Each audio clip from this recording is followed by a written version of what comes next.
तूने कितना भजन किया नहीं किया, मेरे पास ही आएगा। इसलिए मैं निवेदन करूंगा कि वैद्यनाथ भगवान की कृपा हो गई कि आज रावण को आशीर्वाद दिया कि क्या नहीं है तेरे पास, सब कुछ है। रावण ने पूछा कि मेरी मृत्यु कैसे होगी, तो महादेव जी ने कहा कि साक्षात नारायण स्वरूप राम तुझे मारेगा। त्रेता में तुम जिस युग में हो, इस युग में राम साक्षात नारायण का अवतार होगा और तुम्हें मारेगा। रावण ने यह भी कहा था कि भगवान मुझे मृत्यु आए तो कोई जानवर से नहीं, कोई पशु से नहीं, कोई प्राणी से नहीं, साक्षात नारायण से मेरे प्राण जाना चाहिए। इसलिए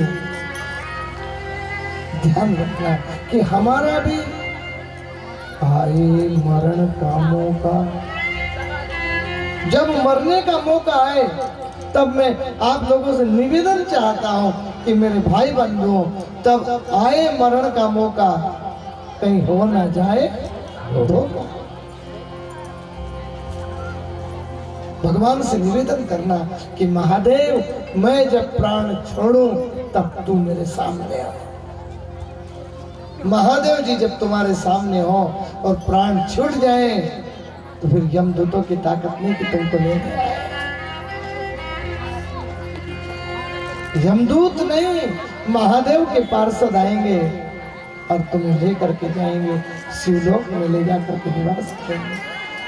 बोलिए वैद्यनाथ भगवान की। इसी प्रकार सूत जी महाराज कहते हैं, अतः परम प्रक्षामि लिंगम रामेश्वराभिधम उत्पन्नम च यथा पूर्वम रसस्य शृणुतादरातु।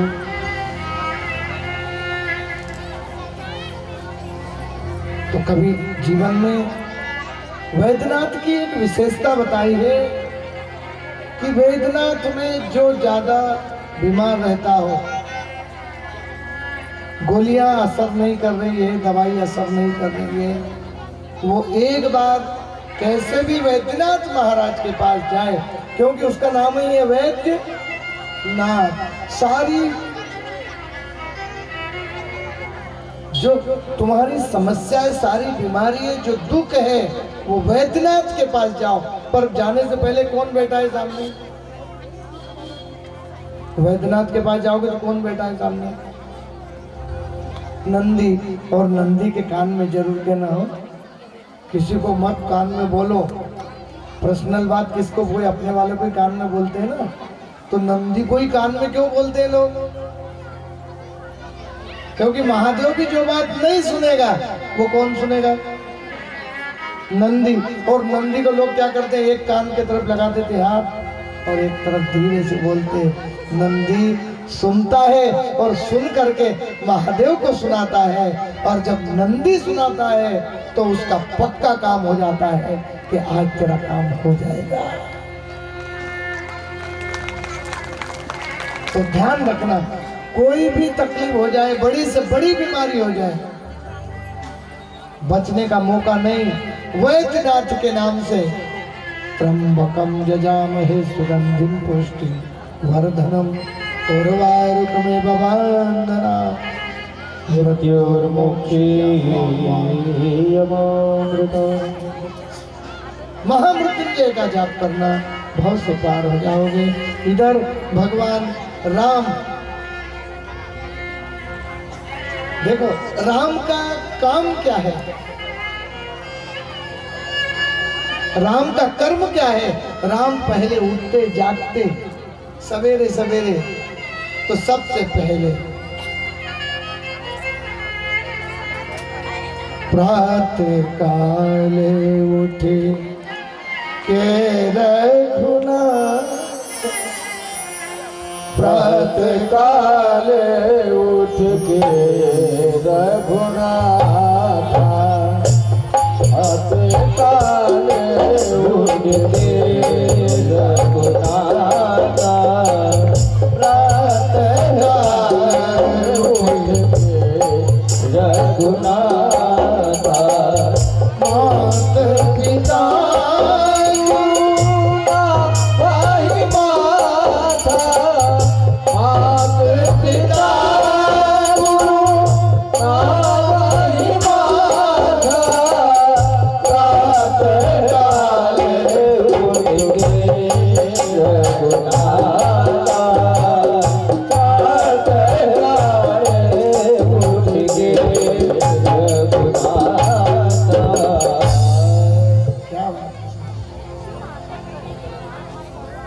प्रातःकाल उठ करके जो राम जी करते हैं, तो राम जी का एक नियम है और ये नियम हम सबको करना चाहिए। कैसा नियम? एक नियम कोई सा भी ले लो कि मैं ये काम करूंगा तब ये काम करूंगा। जैसा एक सेठ था, सेठ कभी भजन करता नहीं था, प्रतिदिन अपने व्यापार में लगा रहता था। एक दिन उसको महात्मा जी आए और महात्मा जी ने कहा, भैया एक जीवन में कोई भी काम ले लो।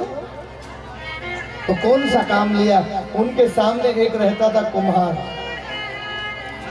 सेठ के सामने कुम्हार रहता था।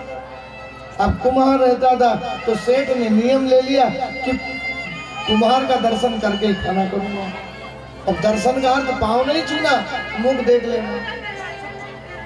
अब रोज निकलता है तो पहले कुम्हार के मुख को देखता है, फिर व्यापार करता है। अब एक दिन वह बेचारा खेत पर काम करने चला गया, दिन भर हो गया। अब दिन भर हो गया, परंतु इस व्यापारी ने विचार किया कि आज तो मुझे दिन भर हो गया, मैंने कुछ खाया ही नहीं है, पहले कुम्हार के दर्शन करके आता हूँ तब मैं भोजन करूंगा। अब खेत पर गया तो दूर से उधर देखो तो कुम्हार एक अपने मटके के लिए मिट्टी खोद रहा था। भगवान की कृपा हुई कि उसको माया से भरा हुआ घड़ा मिल गया। अब माया से भरा हुआ घड़ा मिल गया और उसने देखा कि कोई देख तो नहीं रहा है, और देखो तो इधर सेठ उसको देख रहा है। सेठ ने जैसे ही देखा, अब सेठ को ये नहीं पता कि इसने घड़ा निकाला। सेठ ने तो देख लिया कि मुझे मुख देखना है, मुख देख करके विदा हो गया।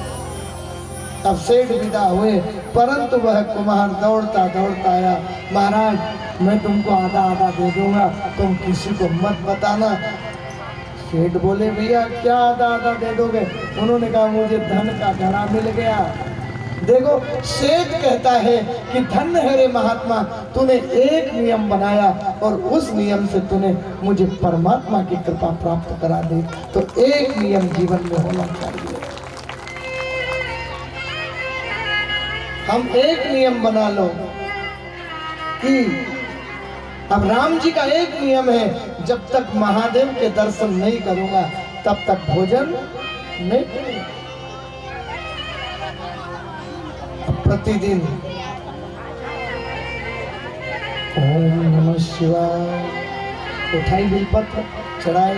अब आगे जब चले, किष्किंधा से आगे चले, तब मेरे राम को दर्शन महादेव का नहीं हुआ। दिन भर हो गया, समुद्र के किनारे देखा कुछ भी मंदिर नहीं, देवालय नहीं, क्या किया जाए? मेरे महादेव का दर्शन नहीं होगा तो मैं तो जल भी नहीं पी सकूंगा, मैं जल भी नहीं पी सकता। क्योंकि उसने विचार किया, क्या करो? जलम च ग्रहणात्वं स्वामिनी नामनितम तत्वदाज्ञया महोत्मं च स्वादुरम